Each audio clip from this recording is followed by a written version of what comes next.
आजीला बांगड्या भरण्यासाठी ना कासार मामा आमच्या घरी आले होते बघा. तर त्यांचं चालू होतं की ह्या बांगड्या भरू नका तुम्ही, त्या बांगड्या भरा म्हणून. तर ह्या मुलींना चांगल्या दिसतात, तुम्हाला वयस्कर माणसांना अशा काय चांगल्या दिसत नाही, त्यांचं चालू होतं. शेवटी त्यांनी त्यांच्या मनानेच आजीला बांगड्या भरल्या. आणि त्यांचं ना एक मज्जा होती, म्हणजे ती त्याला की ऐकायला येत नव्हतं आणि जे बोलल ते वेगळंच काहीतरी ऐकायला यायचं. त्यामुळे आम्ही सर्वजण खूप हसत होतो बघा त्यांना.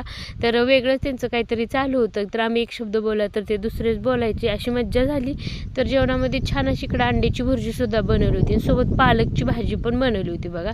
तर अंड्याची भुर्जी बनवायचं कारण म्हणजे आमच्या आहोंना पालकची भाजी आवडत नाही, त्यामुळे ना इकडं अंड्याची भुर्जी त्यांना बनवून दिली. त्याच्यानंतर मम्मी वगैरे जाऊन आजीला सोडून आले आणि मला येताना ना छान अशी पाणीपुरी आणि भेळ घेऊन आले होते. तर आहोंचं चालू होतं बघा पाणीपुरी इकडं भरून द्यायचं मला. आणि इकडं वांगीसुद्धा मामाने शेतातली खूप छान अशी दिली होती बघा. तर पाणीपुरी तर एकदम छान होती. तर या पाणीपुरी खायला सर्वजण. तर भेटूया नेक्स्ट व्हिडिओमध्ये आपण, तोपर्यंत बाय.